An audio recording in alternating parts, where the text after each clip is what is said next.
Good morning, friends of the channel. Today we've got a rather peculiar case. It's a very old piece of furniture that, unfortunately, has been in a very damp and, let's say, closed house for many years. So, it wasn't abandoned, people cared for this piece, but it wasn't heated or cleaned, so it suffered quite a bit of deterioration. Now, if you take a good look up close, you'll see that the underside has warped, and there's definitely mold underneath. There's quite a lot of mold, even though it's already dry because I've moved it to a dry environment for almost a month. I've also done the woodworm treatment, which was crucial because I noticed some sawdust back then, so I didn't wait. And now it's ready to start a makeover, and especially a good arbor wash. Arbor that doesn't make the wood swell but disinfects it. I'll also use some bleach inside. I sometimes like to show you pieces like this because I'm all for painting anything that isn't extremely valuable. Not things like pieces with patina from the 18th century, not painted furniture, not pieces with special inlays that would be covered. But furniture that is either antique or just old doesn't get ruined by painting. You'll save them. You should always consider them. Even pieces like this one. Once painted, it'll look really lovely. Let's start.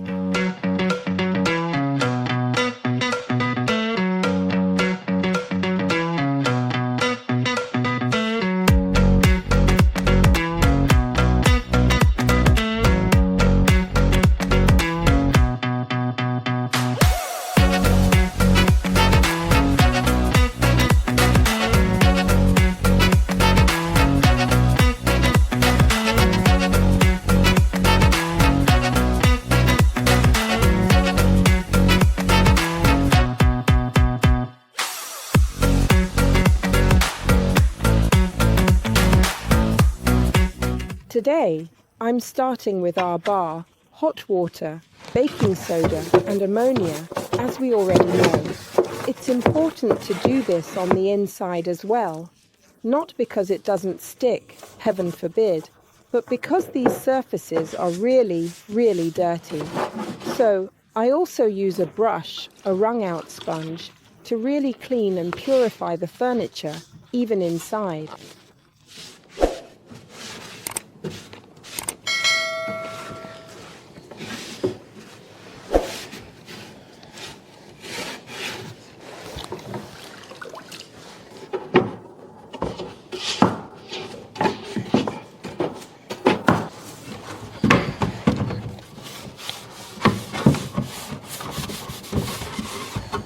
This is the left side, so the lateral part of the frame that's on top of the furniture. If you look closely, you'll see that the paint is even baked in some spots. What does that mean? It means it was either exposed to water and then the sun, or perhaps it got too hot. But it's still very damaged. I must glue it to restore it, as it's a quality handmade frame.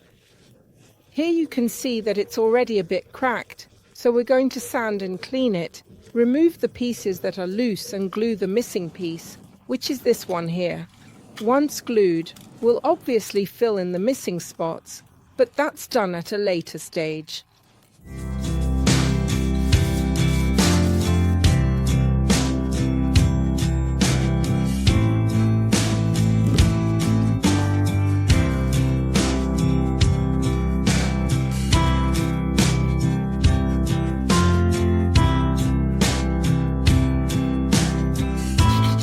I use a vinyl glue for wood. I use Saratoga's Univille, which is really good. I use it for everything, for moldings and also for other things. I inject a little glue on the inside. This piece is scratched, but it's still intact. So, it needs to be glued. What do? With a spatula, we try to get it well into the little crack. This way, when I press it, some glue will still remain inside. I gently ease it in, slowly, and it will definitely seal the inside a bit. Here we go. I'll add a little more. So, it's important to remember that it's not enough to just put glue on the surface. You need to go deep as well.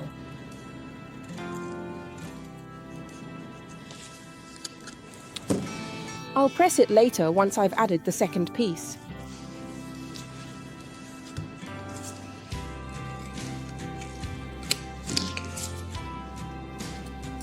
This is roughly placed here.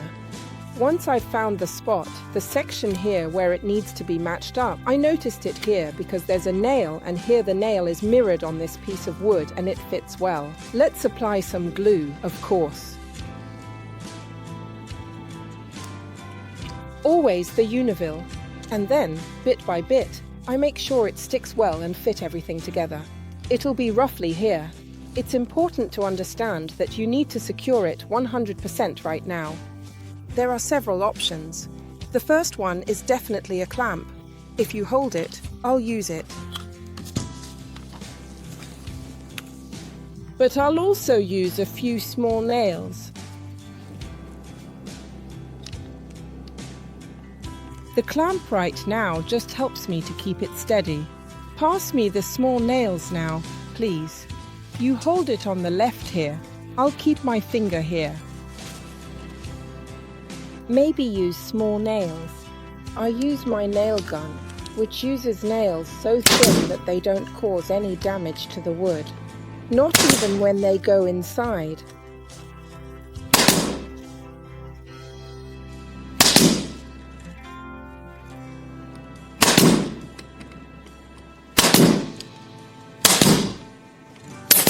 Now I remove the clamp. Let's check. It doesn't move. Perfect. If you want to put some nails the other way round.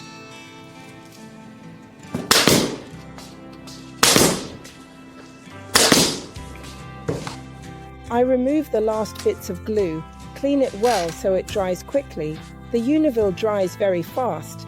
Then before filling, we definitely give it a light sanding to clean up the surface from any remaining glue excess. Afterwards, I use a 2-part filler to seal the gaps properly, and we are set. Now that our big piece is dry, let's go and rebuild it because we can't just leave it in this state. I use a 2-part filler. It means there are different types of fillers, like the Materic Cream, which is a paste used for creating textured stencils and for filling some holes in your walls or elsewhere. It's a soft paste, like the fillers you find on the market, in DIY stores like Brico. They're in small sealed pots, and if you don't close them well once open, they'll dry out. They are creamy fillers, but they're soft. They have a soft composition that is not good for doing these things. Why do we need a 2-part filler? Firstly, because it's easy to use compared to many other things, and secondly, because being already rigid, you see, mixing it is easy, but above all, it reaches the consistency you need, and it's much more easy than using liquid fillers or those in paste form that you then have to shape. Now watch carefully what I do. I remove the filler from the film.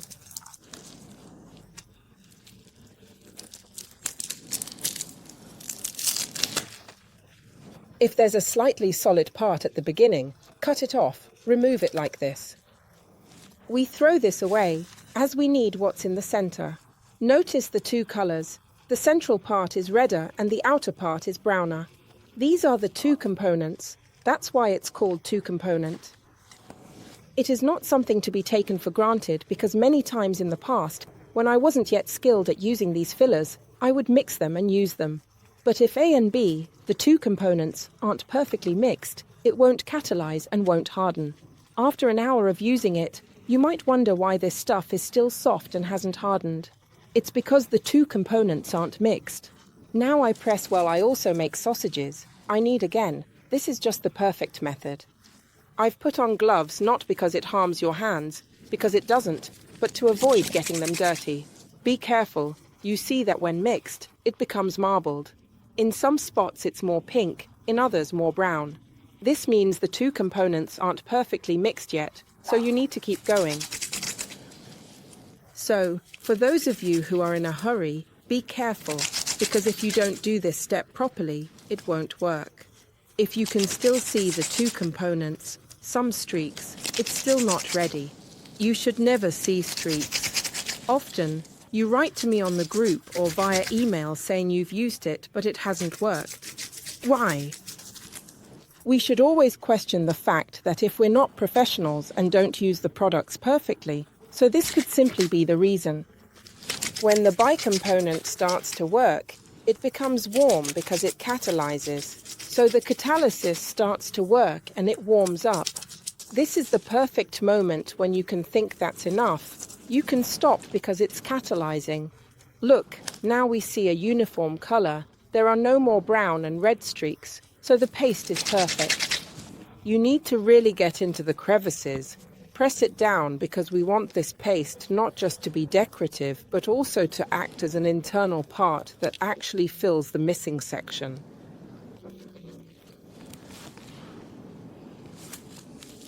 So press it down and recreate everything.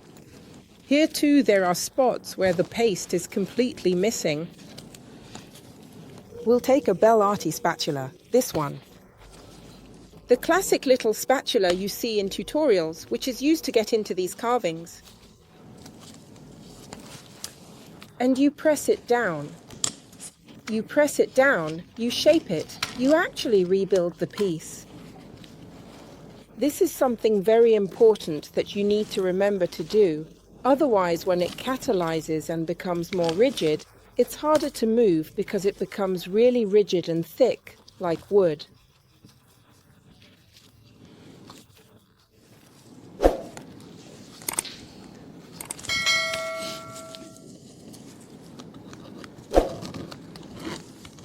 The piece is in position, some glue and a few nails, and off we go.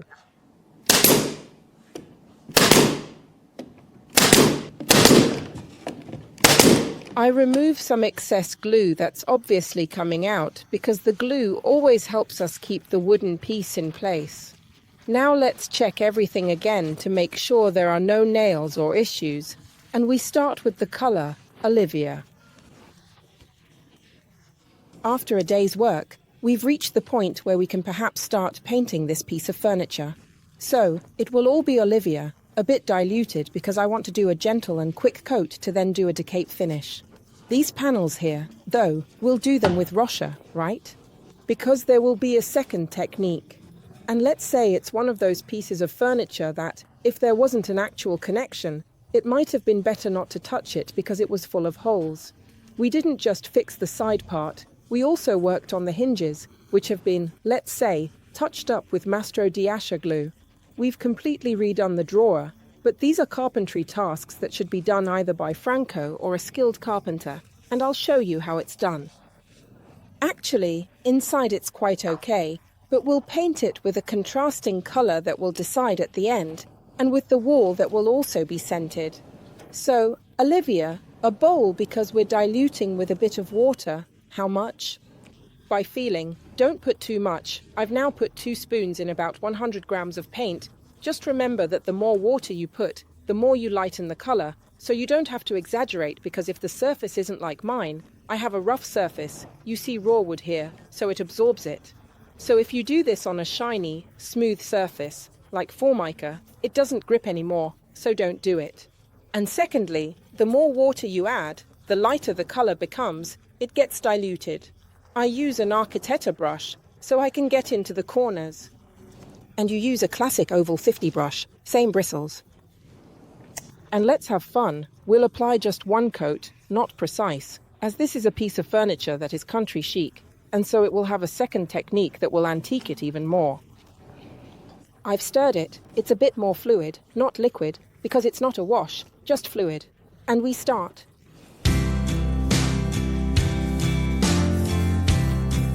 If you look closely, the coverage is exceptional, truly spectacular. I've chosen this Olivia tone because, in my opinion, it's the color that best suits the style of the furniture. Never forget that your home asks for a piece of furniture, yes of course, but it's also the furniture that demands the style, the tone, the technique. You absolutely can't just pretend nothing's happened. When choosing a shade, you need to respect the style of the furniture.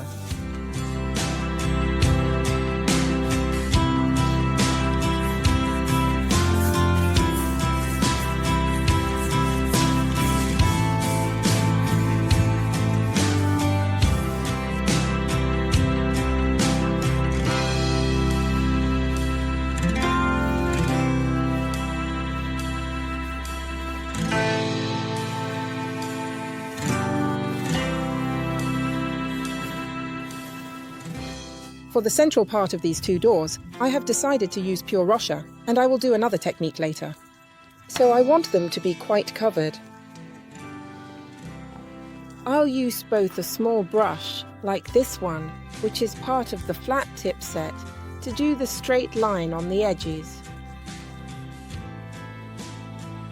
Like this.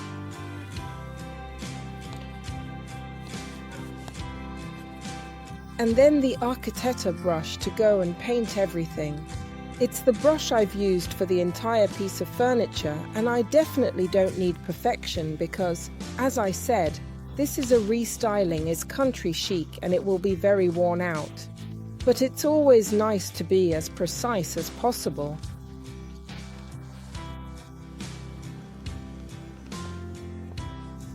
Once we have completed our borders, it will be much easier to paint with the other brush.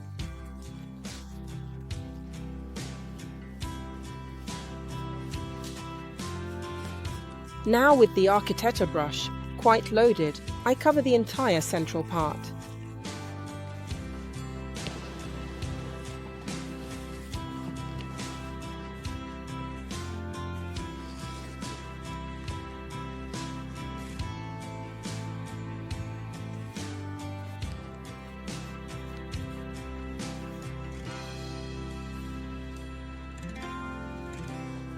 I've dressed up like a Ghostbuster because I've got a super cool vacuum cleaner on my back connected to my super cool sander, which doesn't make dust because it's winter.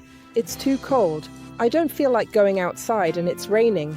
So a pickling like this I would usually do outside because we don't have dust flying around. Then there are the lights, Franco's camera, and so we can't afford to have dust everywhere. But this doesn't make dust. Attention, this is a truly beautiful sander. You can have it in two options, like I have it, or simply without the cable, so with the bag. What's the beautiful thing? You've got the battery here, so you can rest it on the side, and with this you're really light, making the sanding really easy. Another great thing is that this sander has this transparent paper that sucks up all the dust, so we don't have dust flying around. So it's even easier and quicker to do all these tasks that would usually take us outside, and we might put off because of the timing, the cold, the heat, or the rain inside. There's no dust. Now you'll see with me. I'll turn on the vacuum and start.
I wanted to do the sanding beforehand on the piece of furniture, including on the lighter part, to have a more worn base for the transfer with this beautiful paper and the Liquido Magico. I haven't shown this in a while, but I can assure you that the more the years go by, the more up-to-date it is. It's important you understand one thing. This paper isn't made randomly because it's repositionable, meaning there's a hedgehog that ends here and the hedgehog's bottom here, so you can reproduce it on a door and create a continuous pattern. This is a really nice feature. Another benefit is their low cost, so you can make a lovely decoration that looks painted on the furniture for just a few euros. Let me demonstrate. I start with the very first part by very carefully placing my photocopy here and using a blade tool to remove the excess part.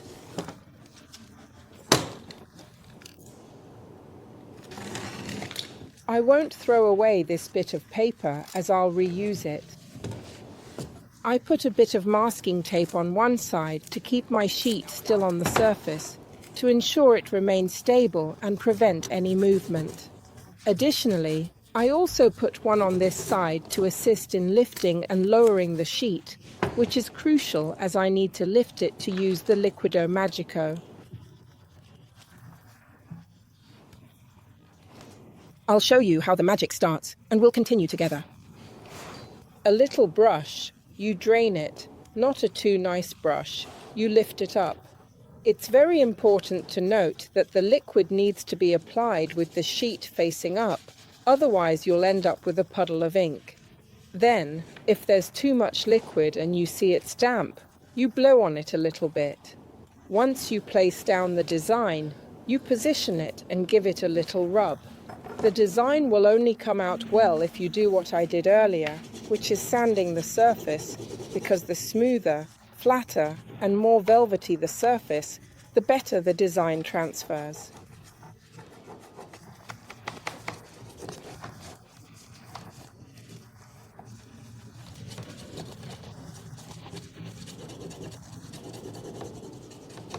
Shall we see?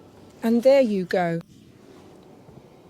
This is a design that's completely imprinted on the surface, and what I want is not to have a perfect design because this is a pickled piece of furniture and the design shouldn't look freshly painted, it should be a bit worn out.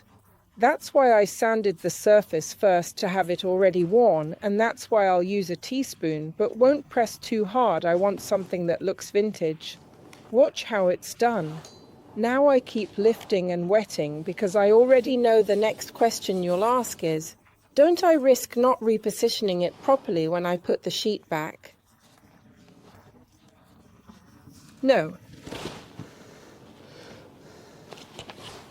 Because if you're precise and always reposition it in the same spot like I just did, the design will be absolutely perfect. I scrape my little bunny with this very important tool called a teaspoon. You can also do this, a bit on one side, a bit on the other. This way, you'll be sure not to miss a single millimeter and it'll be even more precise. Now I lift it up. And there you go. As you can see, the fact that the paint underneath has been worn helps us create an even more antique pattern and texture. Now I continue. Emma, can you make me that part? Thank you.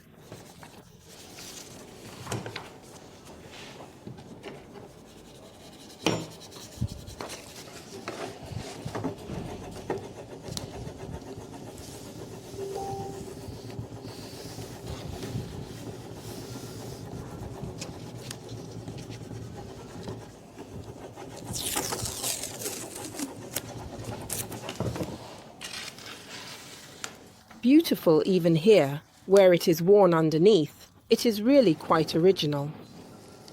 Here it is. Now we take another sheet and reposition it in the same way.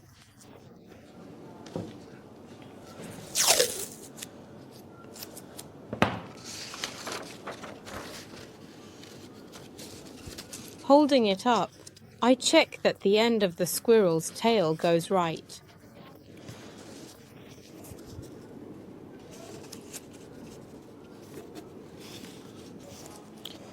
To help myself, I can hold it here.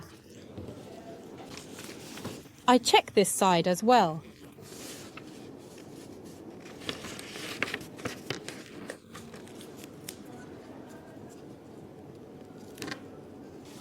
And like before, I cut and carry on. Once it's positioned and cut correctly, I put tape on the green edge so I can press a bit more without risking ruining the design, and I remove what I had put here just as a guide.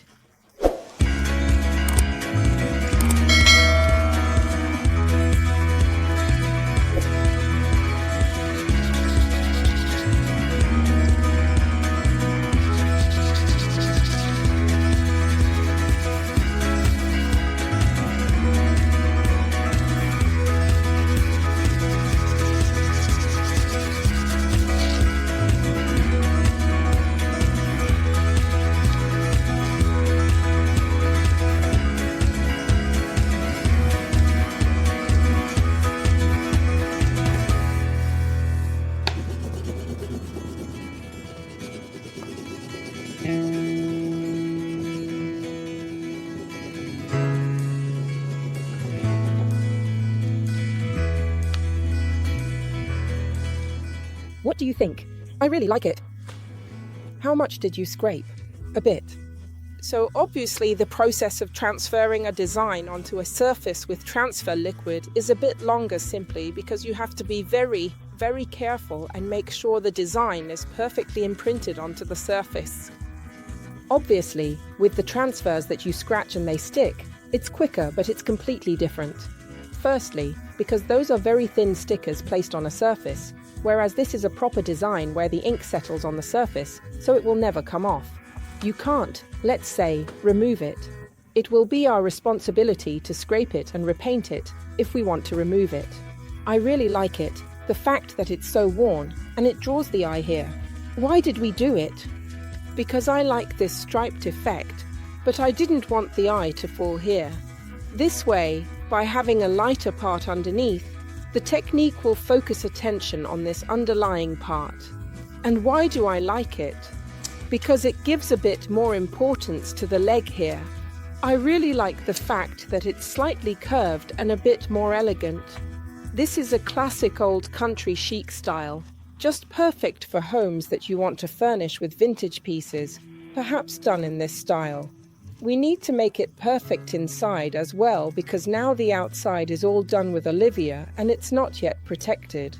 Remember, the colour isn't final until it's protected, when you apply the protective paint or wax.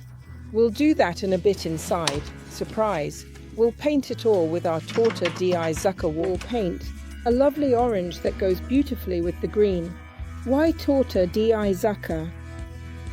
Because it's a very classic orange with a subtle creamy tone, not strong or yellowish.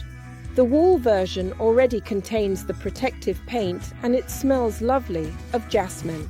So with just one coat, you'll have the furniture coloured, protected and sealed so it can be dusted and it smells nice, which is never a bad thing when dealing with old furniture. Shall we start? Let's get started. Look how beautiful the effect of the wood is when it's slightly absorbed by the surface. It remains very beautiful because it's natural but dyed. Obviously, as it dries, it will become a little darker because it will be absorbed a bit by the wood and it will dry with the drying process. So the final shade is always the one that's on the can.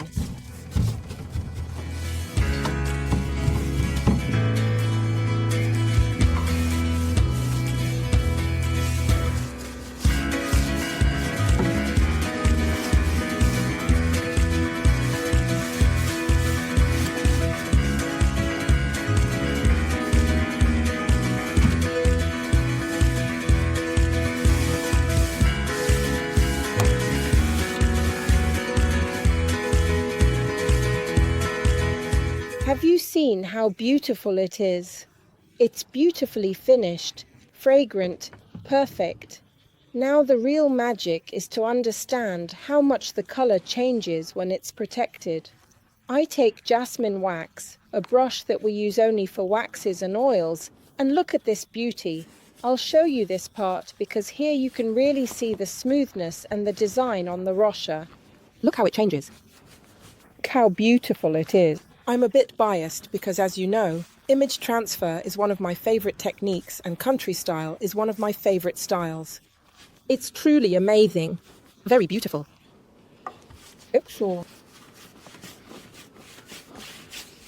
Beautiful, hydrated, protected, fragrant. And look at the underlying wood with the pickling, how it's a real plus at this moment. That wood, which was once damaged and all in different colours, it really looked like a mess. Now look at how beautiful it is, how elegant. Look at how the furniture changes when you go over it and refresh it. Now I apply wax everywhere. I'll ask Emma to help me set it, as I want to show it to you perfect. This restyling is finished. Emma, we are matched. You're matched with the furniture, and so am I for the closure of the video. Do we like it? Very much. Compared to how it was before, now Franco will do his best to show you all the flaws it had, which have now become a strength, like the different types of wood, the shades, the dents. With the pickling, we've obviously highlighted all the wood's grooves and imperfections because right now they are a strength for us. We really love its interior because it's a key element of contrast, and in my opinion, giving it a lively, cheerful color helps make everything much more vibrant. So, if you like the country style and you want to make your furniture perfect to create this style in your home, always remember these are the real secrets. The furniture should almost always have nice wood underneath. With a modern piece, it doesn't quite work. You need an old piece to create this style. You should choose very dusty tones to match in a very soft way. Avoid extreme whites, and remember, a bit of chic, even by using rough techniques that we usually try to do very perfectly and smoothly, isn't bad. So, pickling is the perfect technique. I like it. I like it too. Should we go and film another tutorial? But first, let's remind where to buy magic paint. On the only Italian website that sells it, www.elisahome.com. The only Italian site that ships magic paint to your home, not any others. Or from our authorized retailers. There are loads of them listed on our website, www.magicpaint.it. You'll find a detailed map divided by regions, allowing you to find the retailer closest to you. It's important to remember that if a retailer isn't listed on that map, they are not an official Magic Paint retailer. They might be a retailer of another brand. Also, Magic Paint products are never, ever available on Amazon. Goodbye.